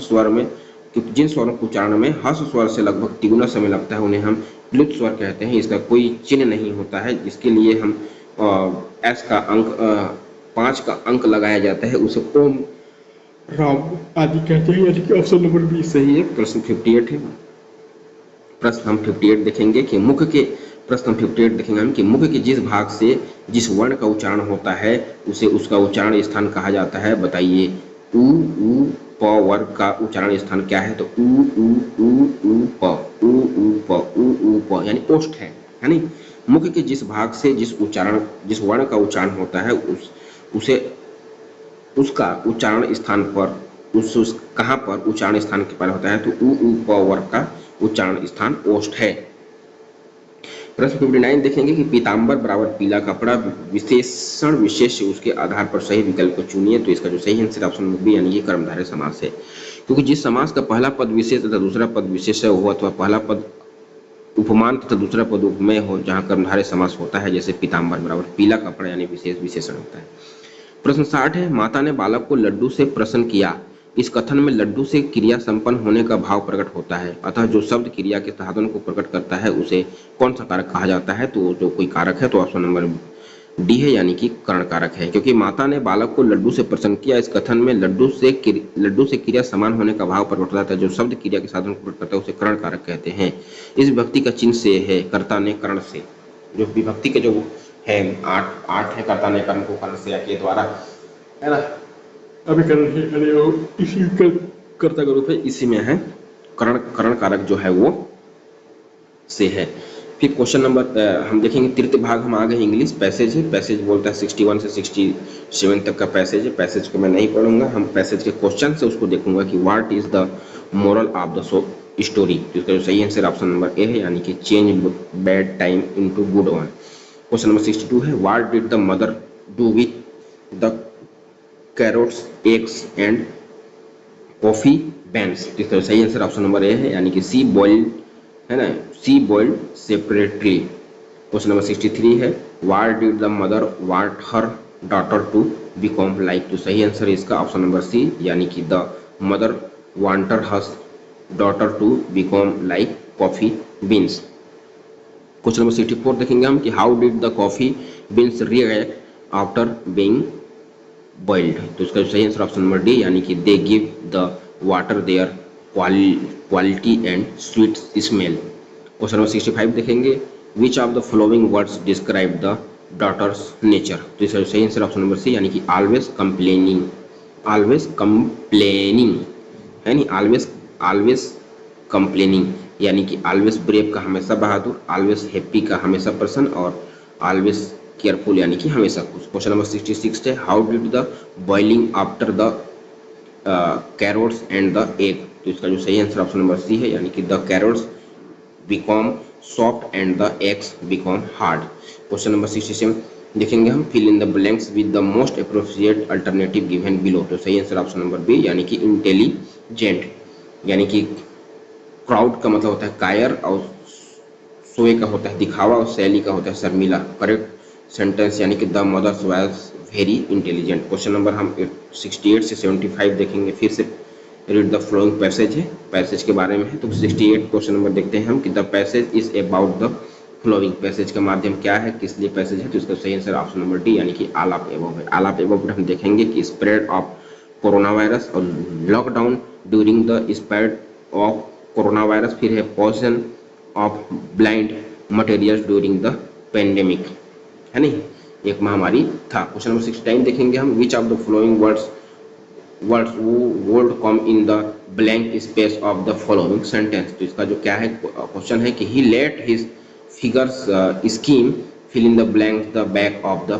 pet। तो इसका सही आंसर ऑप्शन नंबर सी यानी कि ओवर होगा। क्वेश्चन नंबर 70 है यानी कि lockdown has made us think about sentences written in, है ना, written in। तो इसका सही आंसर ऑप्शन नंबर ए यानी कि एक्टिव वाइज होगा। क्वेश्चन नंबर 71 है, वन वर्ड, क्वेश्चन नंबर 71 है, one words of different type of corona virus is. तो कोरोना वायरस का जो डिफरेंट था उसको ऑप्शन नंबर सी है यानी कि वेरिएंट में था, वेरिएंट बदल रहा था कोरोना बीच बीच में, है रूप बदलने जैसा था। क्वेश्चन नंबर 72 है, द वर्ड्स पैराडॉक्स मीन्स। इसका सही आंसर ऑप्शन नंबर बी यानी कि strong of impossible together. Question number 73 है, which of the following sentence is correct with the reference of the passage. इसका सही आंसर ऑप्शन नंबर ए यानी कि what did the virus look, what did the virus look like।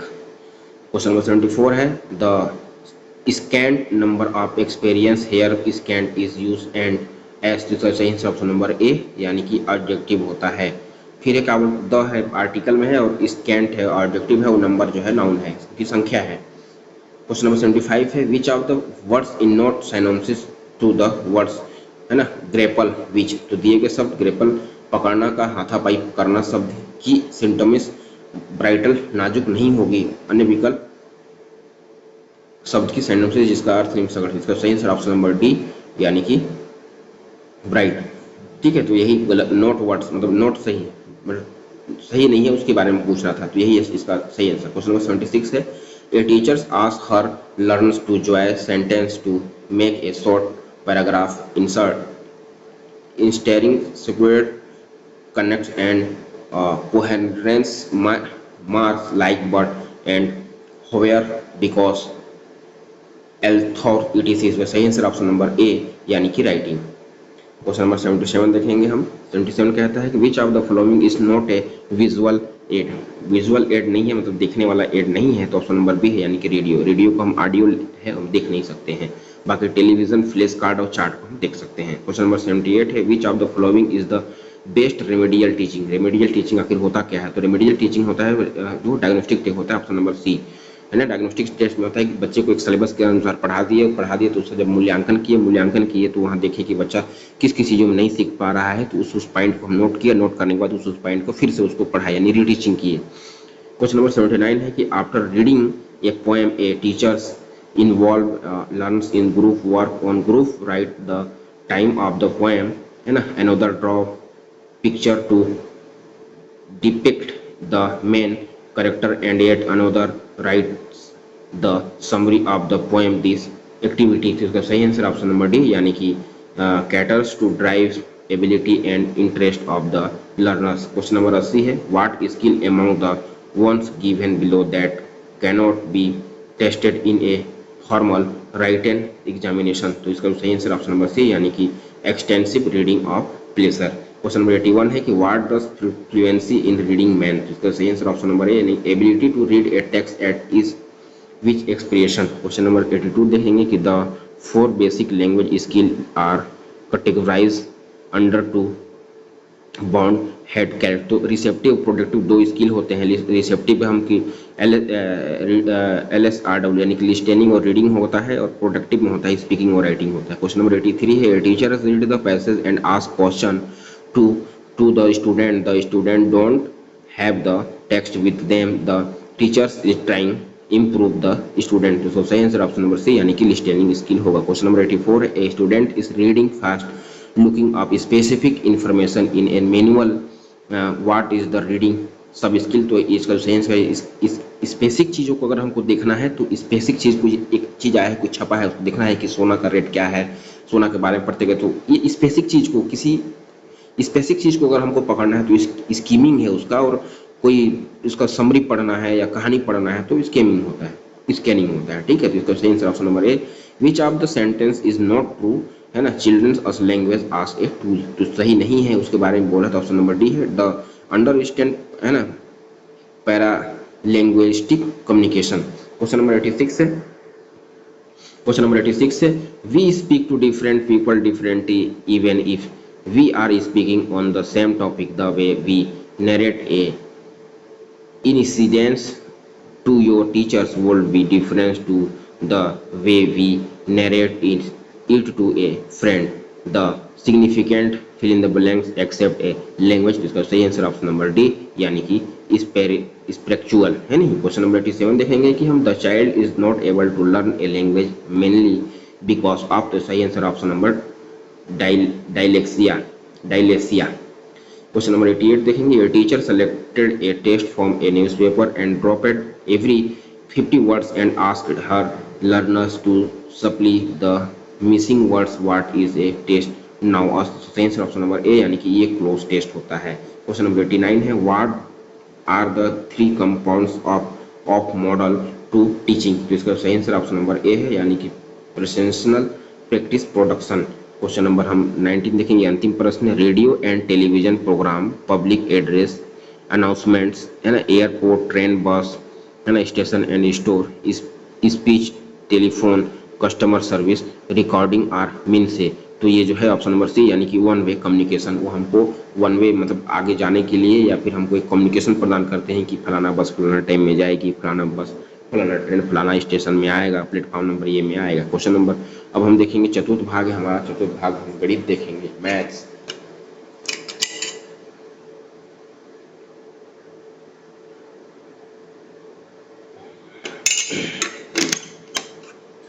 Maths में हम आ गए हैं, maths का 91 नंबर क्वेश्चन है। रचनावादी कक्षा में आकलन का उद्देश्य होता है बच्चों को सोचने के लिए प्रेरित करना, सीखने में उनकी मदद करना, वे किस तरह सोच रहे हैं यह समझने में शिक्षक मदद करें, बच्चों को बताना कि वे क्या नहीं सीख पाए। तो सही आंसर ऑप्शन नंबर ए यानी कि 1, 2, 3 तीनों सही है, क्योंकि रचनावाद एक महत्वपूर्ण शिक्षण सिद्धांत है जिसका उपयोग शिक्षक अपने छात्रों को सीखने के लिए समूहों में अंतःक्रिया कराते हैं। सिद्धांत है इस व्यवस्था में बच्चों के अनुभवों, उनकी जिज्ञासाओं और उनकी सक्रिय सहभागिता को केंद्र में रखकर पठन पाठन हेतु वातावरण तैयार किया जाता है। यानी रचनावादी कक्षा में आकलन का कुछ उद्देश्य है, वह है बच्चों को सीखने के लिए प्रेरित करना, सीखने में उनकी मदद करना, वे किस तरह सोच रहे हैं यह समझने में शिक्षक मदद करें, इस प्रकार बच्चों को बताना कि वे क्या नहीं सीख पाए हैं। यह रचनावादी मूल्यांकन का उद्देश्य नहीं है, क्योंकि रचनावादी मूल्यांकन का लक्ष्य को प्रोत्साहित करना, नकारात्मक प्रतिक्रिया देने के बजाय उनकी प्रगति को प्रोत्साहित करना और समर्थन करना जैसा है। अब हम देखेंगे क्वेश्चन नंबर 92, सही कथन चुनिए। तो सही कथन चुनना है तो यानी ऑप्शन नंबर डी की ओर जाता है, क्योंकि डी का हमें कहता है कि अवधारणा की समझ होने पर बच्चे हल करने की प्रक्रिया स्वयं ढूंढ लेते हैं, यही हमारा सही कथन है। क्वेश्चन नंबर 93 है, 1 किलो बराबर कितना होता है? तो 1 किलो बराबर 1000 ग्राम होता है, क्योंकि 1 किलो बराबर 1000 ग्राम के बराबर होता है। क्वेश्चन नंबर 94 है ना, 60, 72 को पूर्ण वर्ग बनाने के लिए उसमें कौन सी न्यूनतम संख्या जुड़ी जाएगी? तो इसका जो सही आंसर है ऑप्शन नंबर सी यानी कि 12 जोड़ दी जाएगी। ठीक है, 12 जोड़ दी जाएगी। क्वेश्चन 95 है, वह सबसे बड़ी संख्या ज्ञात कीजिए जो 43, 91 और 183 को विभाजित करे ताकि प्रत्येक स्थिति में शेषफल समान रहे। तो सही आंसर ऑप्शन नंबर ए यानी कि 4।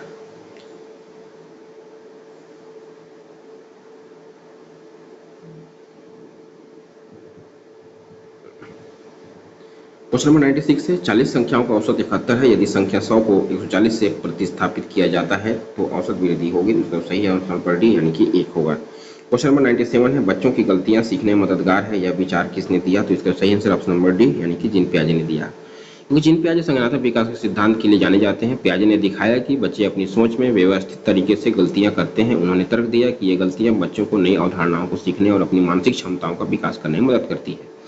इस प्रकार बच्चों की गलतियां सीखने में मददगार है, यह विचार पियाजे ने दिया। प्रश्न 98 है कि सीखने के मॉडल में कौन सी बातें सम्मिलित होती है? तो अगर कोई बात सम्मिलित होती है तो ऑप्शन नंबर बी है यानी कि 1, 2, 4 होती है। देखते हैं कौन कौन सा है। सीखने के मॉडल में निम्न बातों को सम्मिलित होती है। तो सीखने का अर्थ क्या है? इसकी समझ। सीखना एक जटिल प्रक्रिया है जिसमें ज्ञान, कौशल और व्यवहार में बदलाव शामिल होता है। सीखने का लक्ष्य नई जानकारी का समझना, उसे याद रखना और उनका उपयोग करना होता है। दूसरा है विषय वस्तु की प्रकृति की समझ है। विषय वस्तु की प्रकृति ज्ञान को व्यवस्थित करने और उसे सिखाने के लिए उपयुक्त रणनीति चुनने में मदद करती है। बच्चे कैसे सीखते हैं उसकी समझ। बच्चे अलग अलग गति से और अलग अलग तरीके से सीखते हैं। फिर है क्वेश्चन नंबर 99 है, रचनावादी कक्षा की विशेषताएं हैं, अगर कोई है तो ऑप्शन नंबर डी है यानी कि 4, 1 और 2, क्योंकि रचनावादी कक्षा की विशेषताएं निम्नलिखित हैं। क्योंकि शिक्षक खोजबीन करने में बच्चे की मदद करते हैं। शिक्षक बच्चों को स्वतंत्र रूप से प्रश्न पूछने, प्रयोग करने और अवधारणा का पता लगाने के लिए प्रोत्साहित करते हैं। बच्चे के पास अभ्यास करने के पर्याप्त अवसर होते हैं, क्योंकि रचनावादी कक्षाएं बच्चों को जो उन्होंने सीखा है उसे लागू करने, अभ्यास करने के लिए कई अवसर प्रदान करती है, क्योंकि शिक्षक बच्चों को प्रश्न पूछने और अपनी बात रखने की स्वतंत्रता देते हैं। रचनावादी कक्षाएं खुलेपन और जिज्ञासा को महत्व देती है।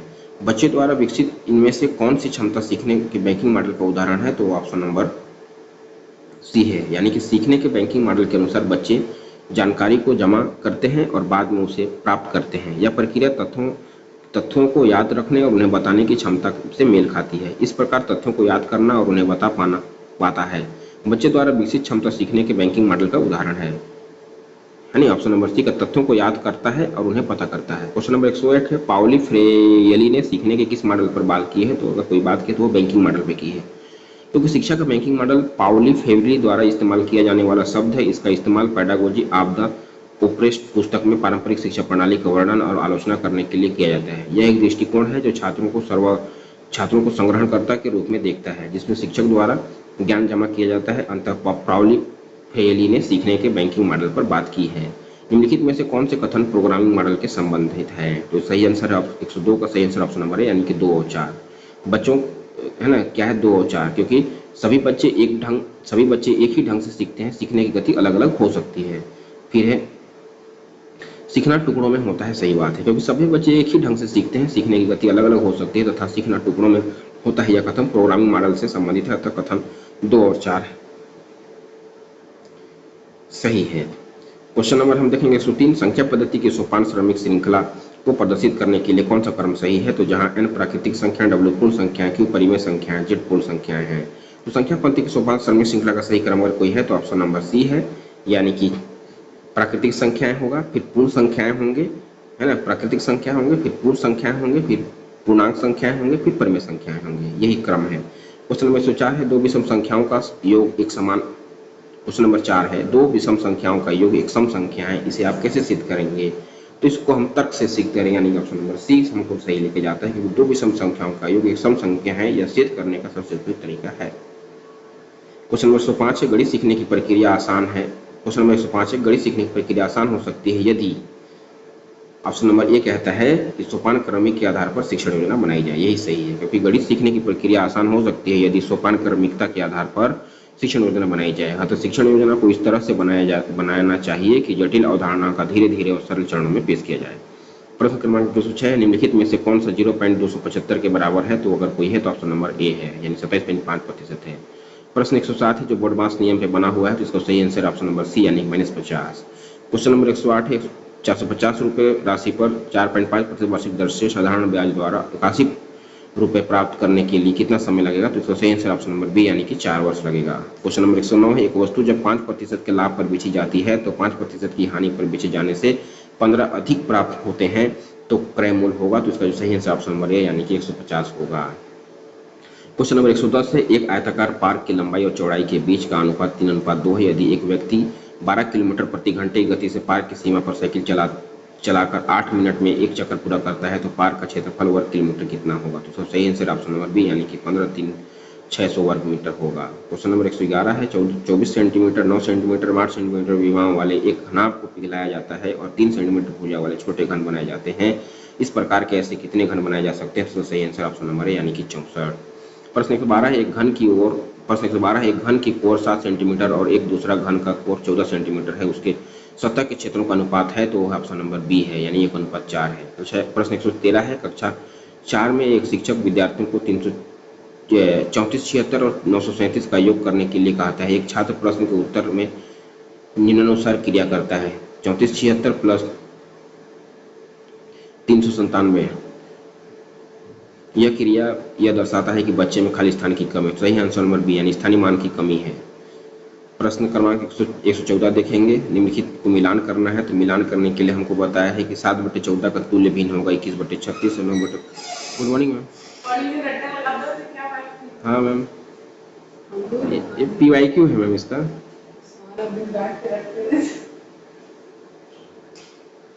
बच्चे में स्थानीय मान की अगर अवधारणा की कमी है तो वो है ऑप्शन नंबर बी है। बी कहता है कि 7/12 का तुल्य भिन्न है 21/36, 9/15 का तुल्य भिन्न है 3/5, 7/11 है उचित 7/11 है वो है उचित भिन्न है, 19/5 है वो अनुचित भिन्न है। नोट हमको कहता है कि ऐसा भिन्न जिसमें अंश का मान, नोट हमें कहता है कि ऐसा भिन्न जिसमें अंश का मान उसके हर के मान से कम हो, उचित भिन्न कहलाता है। ऐसा भिन्न जिसमें अंश का मान हर के मान से बड़ा हो, अनुचित भिन्न कहलाता है। प्रश्न 115 है कि बच्चे में अमूर्त स्वर पर कार्य करने की क्षमता विकसित करने के लिए निरूपण का कौन सा क्रम सबसे अधिक उपयुक्त है? अगर वो कोई है तो ऑप्शन नंबर बी है, क्योंकि ठोस, चित्रात्मक और प्रतीकात्मक होते हैं। क्योंकि बच्चों में अमूर्त स्वर एवं कार्य करने की क्षमता विकसित करने के लिए निरूपण का ठोस, चित्रात्मक, प्रतीकात्मक क्रम सबसे अधिक उपयुक्त है। विवरण है, बच्चों को पहले ठोस वस्तुओं के साथ अनुभव कराना चाहिए। यह उन्हें दुनिया को समझने और अवधारणा को बनाने में मदद करता है। ठोस अनुभव के बाद बच्चे चित्रों और प्रतीकों का उपयोग करके अवधारणाओं का प्रतिनिधित्व करने शुरू कर देते हैं। यह उन्हें अमूर्त सोच के लिए तैयार करता है। अंत में बच्चे प्रतीक और अमूर्त अवधारणाओं का उपयोग करके सोचने में सक्षम होते हैं।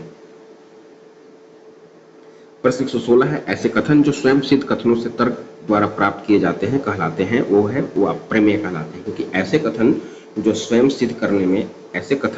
सिद्ध कथनों से तर्क द्वारा प्राप्त किए जाते हैं प्रमेय कहलाते हैं। क्योंकि स्वयं सिद्ध एक कथन या धारणा है जो इतना स्पष्ट या अच्छी तरह से स्थापित है कि इन्हें बिना किसी विवाद या प्रश्न के स्वीकार कर लिया जाता है। प्रश्न 117 है, मिलते जुलते और बार बार होने वाले अनुभवों के आधार पर नतीजे तक पहुंचने वाले तरीकों को कहा जाता है, तो वह है ऑप्शन नंबर डी, यानी कि आगमन तर्क कहता है। क्योंकि मिलते जुलते और बार बार होने वाले अनुभवों के आधार पर नतीजे तक पहुंचने वाले तरीकों के आगमन तर्क कहा जाता है, क्योंकि जिसमें निश्चित आधारों जैसे कि तथ्यों या स्वीकृत सिद्धांतों से निष्कर्ष निकाले जाते हैं। निगमन तर्क कहलाता है क्योंकि जिसमें सामान्य सिद्धांतों या नियमों का उपयोग विशिष्ट मामलों पर लागू किया जाता है। व्यापक तर्क कहलाता है जिसमें विशिष्ट मामलों या उदाहरणों का उपयोग सामान्य नियमों को स्थापित करने के लिए किया जाता है। विशिष्ट तर्क कहलाता है। फिर क्वेश्चन नंबर 118 है। 118 का सही आंसर है ऑप्शन नंबर डी, यानी कि 2400 रुपये। प्रश्न 119 है। दो ट्रेन एक्स एवं वाई क्रमशः 80 किलोमीटर प्रति घंटा और 90 किलोमीटर प्रति घंटा औसत गति से एक से बी तक यात्रा करती हैं। एक्स यात्रा के लिए वाई से 1 घंटा अधिक लेती है, तो ए एवं बी के मध्य दूरी होगी, तो है ऑप्शन नंबर बी, यानी कि 720 किलोमीटर होगी। प्रश्न 120 है और अंतिम प्रश्न मैथ्स का। ए, बी एवं सी एक कार्य को 20, 30 और 60 दिनों में कर सकते हैं। यदि प्रत्येक तीसरे दिन बी और सी द्वारा सहायता प्रदान की जाती है तो उस कार्य को कितने दिनों में कर सकता है? तो इसका जो सही आंसर ऑप्शन नंबर बी, यानी 15 दिनों में कर सकता है, क्योंकि समय ए है ना, ए 20 दिन में कर रहा है, बी 30 दिन में कर रहा है और सी 60 दिन में कर रहा है। ठीक है, 60 दिन में कर रहा है। क्षमता है 3, 2, 1। 3 दिन ले रहा है, 2 दिन लग रहा है, 1 दिन कर रहा है। तो ए, बी, सी द्वारा 3 दिन का कार्य 3 गुणा 60, कुल कार्य दिवस जो होगा ऑप्शन बी, यानी 15 दिन होगा। 5वां भाग है ये हमारा ईडीएस यानी पर्यावरण का 5वां वाला भाग है।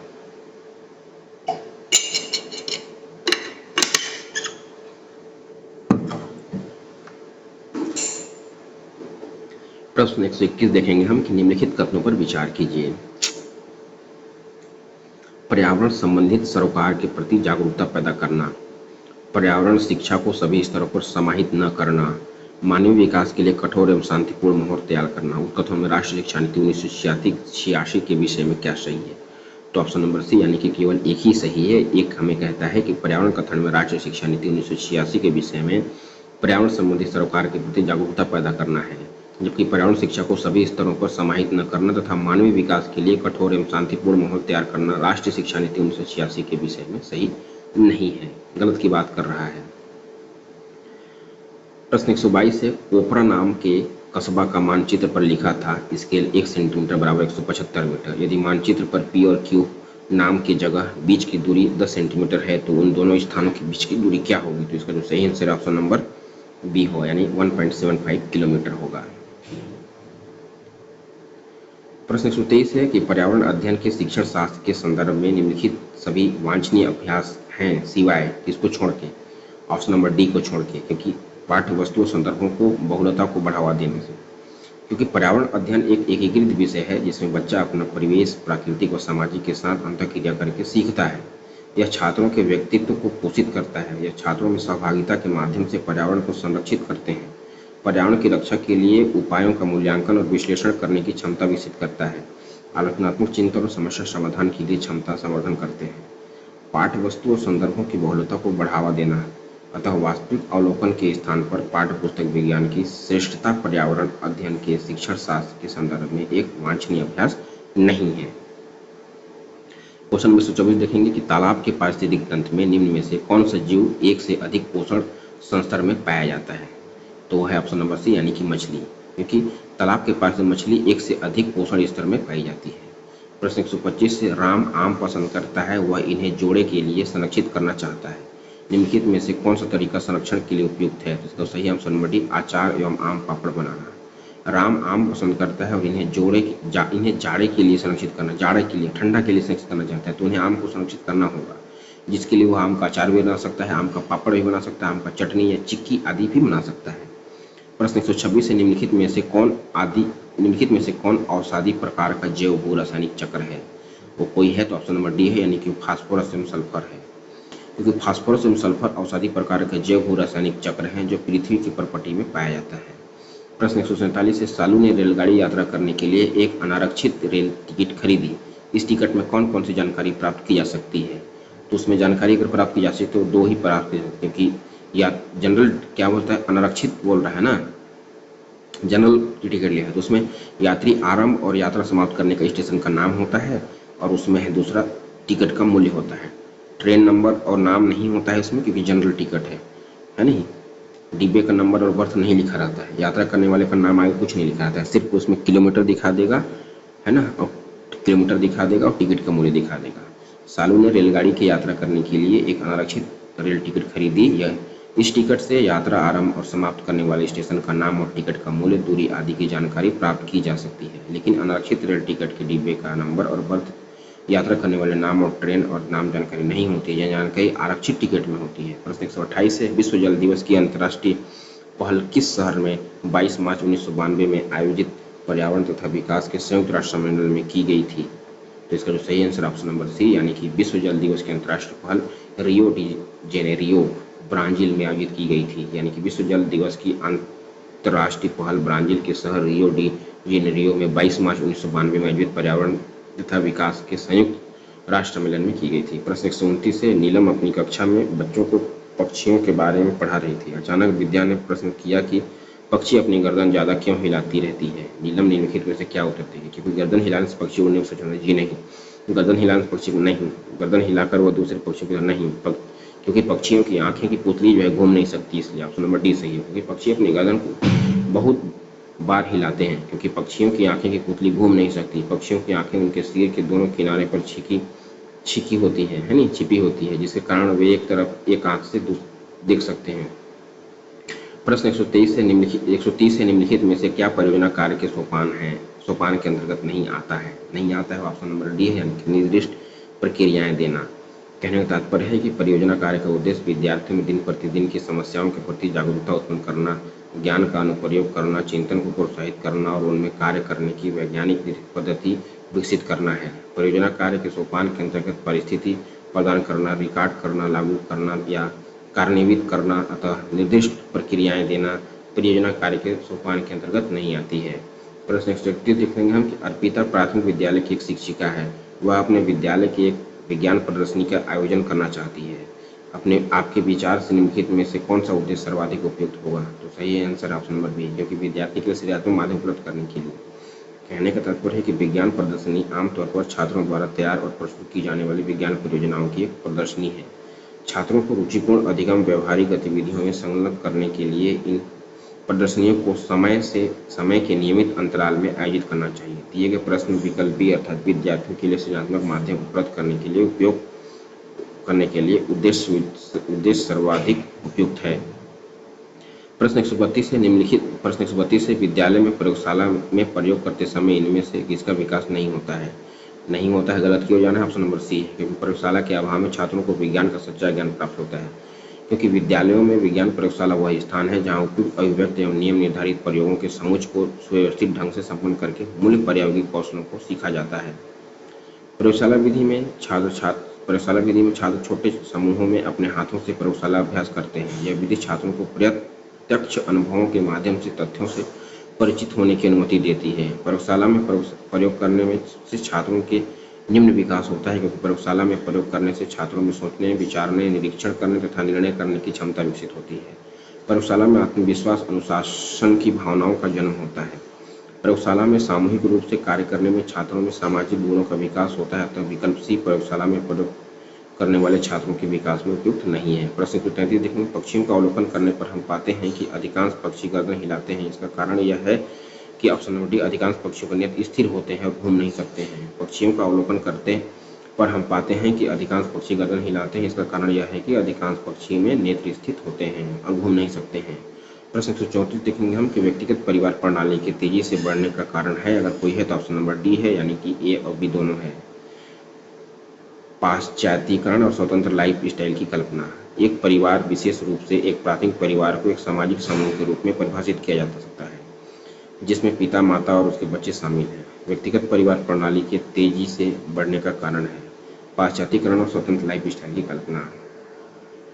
प्रश्न 135 देखेंगे अंडा किसका भरपूर स्रोत है? तो अंडा जो है उपरोक्त सभी का है, प्रोटीन का है, विटामिन का है और खनिज का भी है। अंडा प्रोटीन, विटामिन और खनिज तत्वों से भरपूर होता है। यह पोषण के लिए बहुत अच्छा होता है। मैलिग्नेंट टार्सियल मलेरिया रोगजनक है, अगर कोई है तो प्लाज्मोडियम फैल्सीपेरम है। मैलिग्नेंट टार्सियल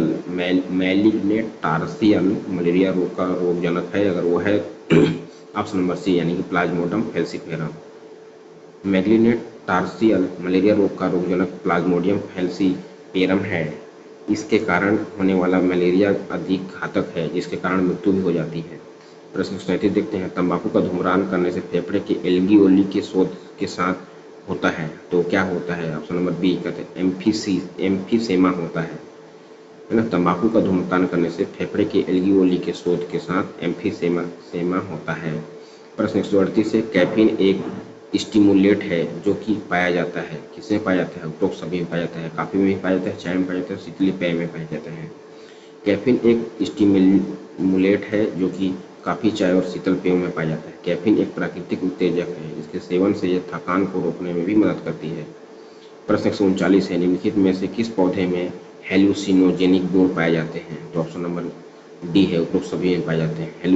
हेल्यूसिनोजेनिक गुण धतूरा, एट्रोपा और एरिथ्रोजाइलोन। मतिभ्रामक गुण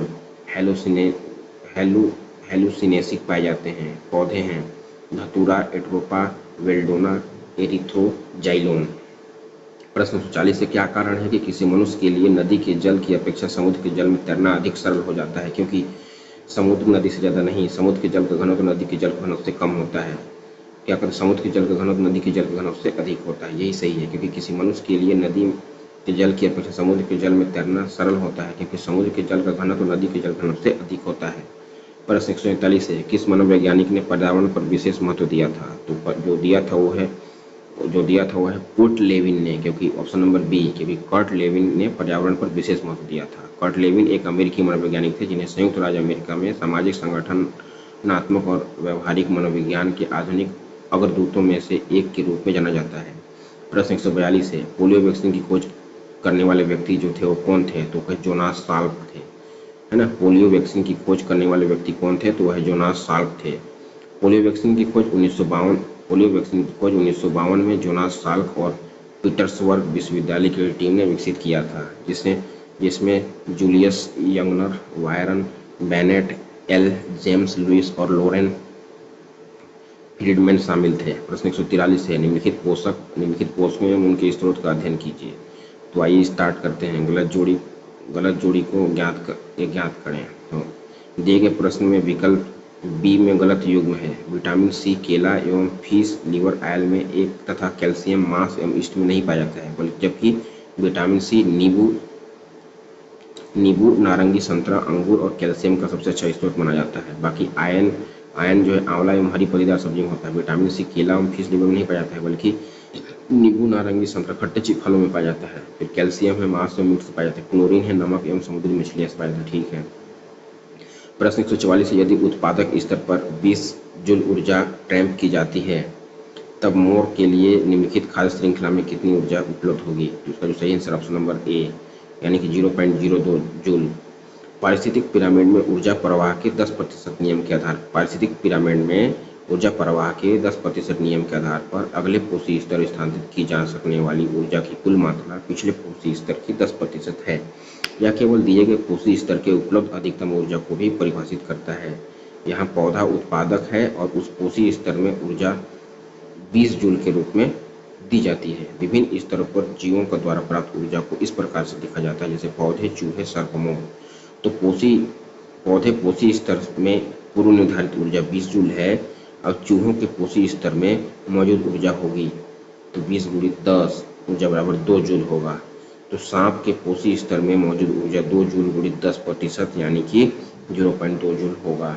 मोर के पोषी स्तर में मौजूद ऊर्जा 0.2 × 10% अगर हम करें तो 0.02 जूल होगा। इसलिए दिए गए पारिस्थितिक पिरामिड में मोर के लिए उपलब्ध ऊर्जा 0.02 जूल होगा। 0.02 जूल होगा। प्रश्न 145 से इनमें से क्या मानचित्र को पढ़ने के लिए आवश्यक कौशल होना चाहिए? तो ऑप्शन नंबर सी बोलता है कि स्थानों, दूरी और दिशा के सापेक्ष स्थिति को समझने की क्षमता होनी चाहिए। यानी कि मानचित्र को पढ़ने के लिए आवश्यक कौशल स्थानों, दूरी और दिशा के सापेक्ष स्थिति को समझने की क्षमता का होना आवश्यक है। प्रश्न 146 कहता है कि राष्ट्रीय पाठ्यचर्या रूपरेखा एनसीएफ के अनुसार कक्षा 1 और 2 के लिए पर्यावरण अध्ययन की शिक्षा भाषा और गणित के माध्यम से दी जाती है। इन कक्षाओं में पर्यावरण अध्ययन के लिए कोई पाठ्यक्रम और पाठ्य पुस्तक नहीं है। इसका मुख्य कारण कोई है? तो ऑप्शन नंबर ए है। क्योंकि बच्चों को आसपास के वातावरण संबंधित आसपास क्योंकि बच्चों को आसपास के वातावरण संबंधित स्थापित करवाकर सख्त रूप में अप्रत्यक्ष रूप से पर्यावरण अध्ययन की शिक्षा प्रदान करना चाहिए। यानी कि एनसीएफ के अनुसार कक्षा 1 तथा कक्षा 2 के लिए पर्यावरण की शिक्षा भाषा गणित के माध्यम से दी जाती है। इस कक्षाओं में पर्यावरण अध्ययन के लिए कोई पाठ्यक्रम और पाठ्य पुस्तक नहीं है। इसका मुख्य कारण है बच्चों को आसपास के वातावरण से संबंध स्थापित करवाकर सख्त रूप से अप्रत्यक्ष रूप से पर्यावरण अध्ययन की शिक्षा प्रदान करना। इसके अलावा भाषा और गणित के शिक्षण को प्रासंगिक सीखने को सुनिश्चित करने के लिए बच्चे के तत्काल वातावरण के अनुसार वातावरण के आसपास बुना जाता है। प्रश्न 147 मोनू यात्रा में गया था तथा लौटकर उसने अपनी कक्षा में बताया कि वह भारत के सबसे लंबे राष्ट्रीय राजमार्ग की यात्रा करके आया है। तो आपको बताना है कि मोनू कहाँ से कहाँ तक की यात्रा किया होगा। तो ऑप्शन नंबर ए है लद्दाख से तमिलनाडु तक, क्योंकि भारत का सबसे लंबा राजमार्ग लद्दाख से तमिलनाडु तक है, क्योंकि राष्ट्रीय राजमार्ग 44 NH 44 भारत का प्रमुख उत्तर दक्षिण राजमार्ग और देश का सबसे लंबा राजमार्ग है। प्रश्न 148 देखेंगे हम कि सरिता एक प्राथमिक विद्यालय में शिक्षिका है। पर्यावरण अध्ययन के एक कक्षा में पाठ पढ़ाने के बाद वह बच्चों से कुछ प्रश्न पूछती है। साथ ही वह यह भी कहती है कि पूछे गए प्रश्नों के उत्तर का सही गलत के रूप में आकलन नहीं किया जाएगा। यह इसलिए कहा गया है क्योंकि ऑप्शन नंबर डी कहता है उपरोक्त में से कोई नहीं है। क्योंकि सरिता एक प्राथमिक विद्यालय में शिक्षिका है, पर्यावरण अध्ययन के एक कक्षा में पाठ पढ़ाने के बाद वह बच्चों से कुछ प्रश्न पूछती है। साथ ही वह यह भी कहती है कि पूछे गए प्रश्नों के उत्तर का सही गलत क्रम में आकलन नहीं किया जाएगा। यह इसलिए कहा गया क्योंकि पर्यावरण अध्ययन में जानकारी देना आसान होता है, क्योंकि उसमें छात्रों की भागीदारी की जरूरत नहीं होती है। पर्यावरण अध्ययन में बाल केंद्रित होता है। पर्यावरण अध्ययन प्रासंगिक होता है। प्रश्न 149 है कि पायरिया नामक रोग का कारक अगर कोई है तो वह है ऑप्शन नंबर डी एंटमीबा जिंचविलियम, है ना। पायरिया नामक जो रोग है दांत में होता है, वो जो उसका जो कारक है या वाहक है वो है एंट अमीबा जिंजवेलिस, है ना। एंटामीबा जिंजवेलिस पायरिया नामक रोग का कारक है। यह मसूड़े एवं दांत में होने वाले रोग हैं जिसके कारण दांतों की क्षमति होती है। प्रश्न 150 है जो अंतिम है, निम्नलिखित में से कौन खाद्य श्रृंखला में सर्वाधिक संख्या में पाया जाता है। तो इसका जो सही है ऑप्शन नंबर सर्वाधिक संख्या में अगर कोई खाद्य श्रृंखला पाया जाता है तो ऑप्शन नंबर डी है, यानी अपघटक। अपघटक खाद्य श्रृंखला में सर्वाधिक संख्या में पाया जाता है। ये ऐसे जीव हैं जो मृत और क्षयकारी पदार्थों को खाते हैं और जटिल यौगिकों को सरलता से तोड़ते हैं। इनमें जीवाणु, कवक और विभिन्न सूक्ष्म जीव आते हैं। इसी के साथ हमारा ये जो 2021 का जो सहायक शिक्षक पात्रता परीक्षा था वो समाप्त हुआ। और इसके बाद हम देखेंगे कि अपना जो 16वां जो आएगा, हमारा 16वां भाग आएगा, जिसमें हम सहायक शिक्षक के अलावा यानी कि सहायक शिक्षक तो आज देख लिए, शिक्षक वर्ग 2 का 2021 का जो टीईटी है शिक्षक पात्रता परीक्षा, उसका सॉल्व को हम देखेंगे। इसी के साथ मैं मुकेश हूँ और अब विदा लेते हैं। आप सभी को बने रहने के लिए बहुत बहुत धन्यवाद।